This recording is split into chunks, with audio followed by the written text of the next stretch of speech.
अद्वितीय आत्मा बंजारा समाज परमात्मा और बगले में ही बैठे से परम पूज्य संत श्री लक्ष्मण चैतन्य जी महाराज बापू जी, मंचासीन हमारे बंजारा समाज अद्वितीय संत श्री सोमदास जी महाराज,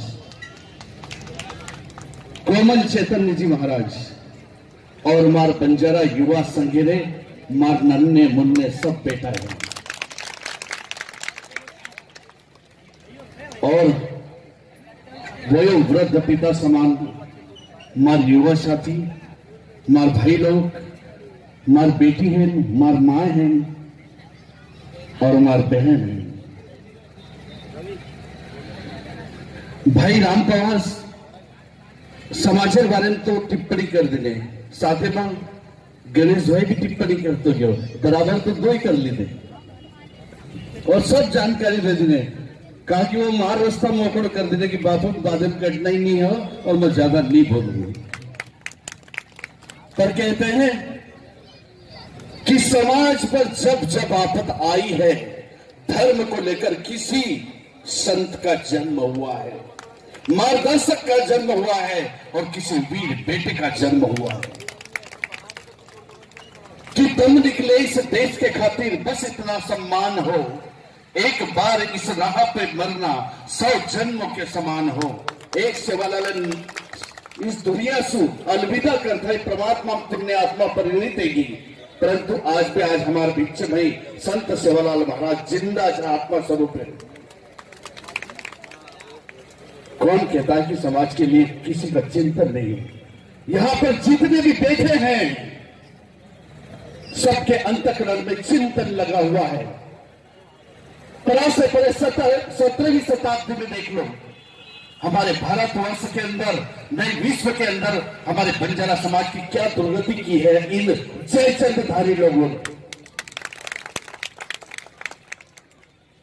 कौन कहता है कि तुम में से बेटा एक सेवालाल नहीं है? हर बेटा एक वीर है। हाँ, जो अपने आत्मा में इस संत समूह का सैलाब नहीं, समाज का सैलाब लेकर आया है।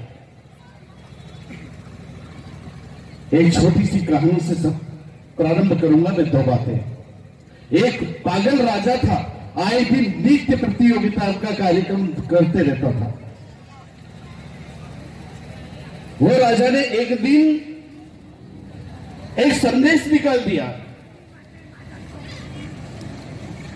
एक संदेश निकाल दिया कि जाओ पूरे गांव में कह दो कि जितने गांव के अंदर बकरियां हैं, जिसकी बकरियां चारा पाला पत्ती नहीं खाएगी उसे 5 गांव राज्य में दिए जाएंगे और सोने की मोहरें दी जाएंगी।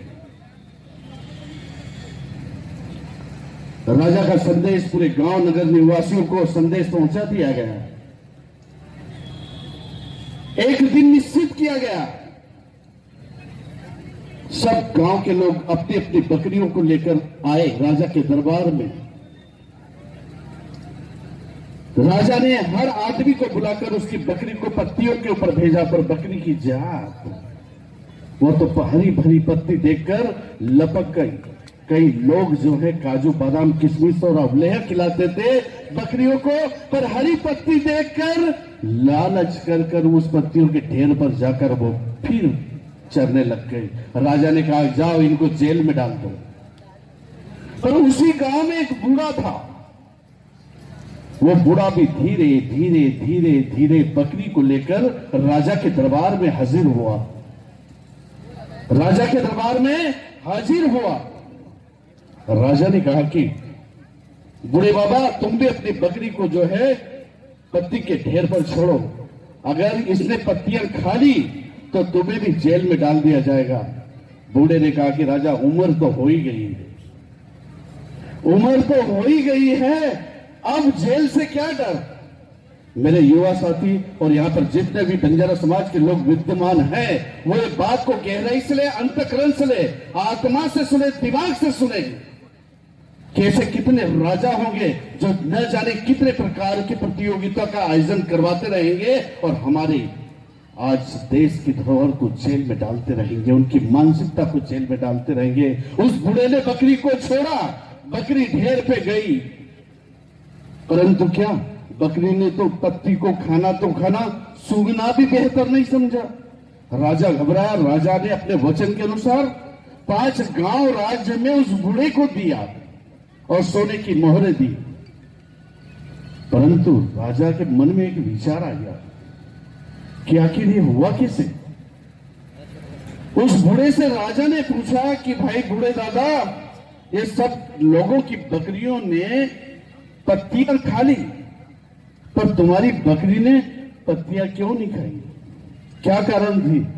बोले राजा साहब, सब करामत इस डंडे में। बोले इस डंडे में करामत कैसी है? अब तो मुझे जाते जाते, अब तुम्हें इनाम तो मिल ही गया है, पर जाते जाते बोले इसका रहस्य तो बता दो कि डंडे में करामत क्या है। बोले जब भी बकरी खाने जाती मैं जंगल में रोज ले जाता, ये पत्ती फूल पत्तों को खाती, मैं धड़ाम से एक लठ जमा देता, बकरी भाग जाती। बोले राजा, जब तुमने प्रतियोगिता करवाई तो मेरे हाथ में लठ था।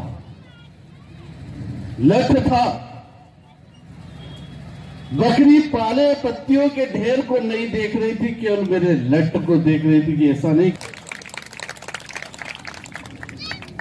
दुनिया काजू बादाम किशमिश औले कई प्रकार के राजनीतिक हस्तक्षेप दे हमारे समाज को, पर करामत अपने डंडे की रखना, अपनी एकता का रखना, अपनी एकता का रखना। राजनीतिक दृष्टिकोण से लोग हमें कोई भी पागल नहीं बना सकता। करते करते आज हम देख रहे हैं कि सनातन काल से लगाकर त्रेता युग काल चला गया, बंजारा समाज का एक इतिहास मिला है। भारतवर्ष में सनातन धर्म से लगाकर आज तक कलयुग के अंतिम छोर के कारण तक समय तक बंजारा समाज का एक इतिहास मिला है। जब जब हमारे देश पर धर्म की हानि हुई है, बंजारा ने अपनी गर्दन कटाई है और हमारे देश को बचाया है। राजाओं की सेना में अपना बलिदान देकर हमारे देश की रक्षा की है, हमारे धर्म की रक्षा की है। भारत भूमि पर 1 इंच भी जयचंद को विजय नहीं होने दिया। बंजारा समाज का स्थापन 1700 ईसा पूर्व 1220 के लगभग पिताजी महाराज ने गौर बंजारा समाज का निर्माण किया था। गमन से प्रारंभ किया था, गमन से गौर बने, गौर से गौर बंजारा बने और बंजारा से बड़ा व्यापार प्रारंभ हुआ जो आज तक चला गया है। राम भाई ने एक चीज कही थी कि किसी विद्रोही के कारण लोगों की मंशा रहती कि ये समाज ऊपर उठकर ना आए। सत्य कहा। सन 1857 की क्रांति के उस अवसर को देख लो, झांसी से लगाकर भारत के मध्य भारत प्रांत तक, यहां तक कि खर और दूषण, खरनुआ और खरगोन दोनों जिलों की परिस्थितियां देख लो। उन लोगों का राज्य था, अतिक्रमणकारी लोगों का राज्य था। उनके लिए भी हमारी धरती माँ ने, हमारी माताओं ने, हमारे बंजारा समाज ने एक युवा रूपी शहीद को जन्म देकर अपनी क्रांति के लिए लड़ी और अपनी गर्दन निछावर कर दी। क्या आज बताओ, आज अपनी समाज के लिए तुम लोग, युवा लोग और यहां जितने भी बैठे पढ़े लिखे लोग हैं, ऊपर हाथ उठाकर कहो कि जब जब आन पड़ी पत्थर पर हमारी गर्दन हमेशा सर उठाकर खड़ी रहेगी। हाथों में लठ,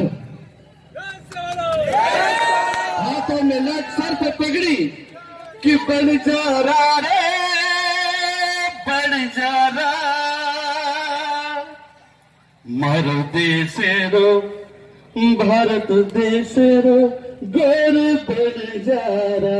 पूरे विश्व में, भारत में नहीं पूरे विश्व में बंजारा समाज का अस्तित्व है और इसी बंजारा समाज के अस्तित्व को कायम किया 15 फरवरी 1739 को भीमा नायक के यहां जन्म लेकर मेरे संत सेवालाल महाराज की।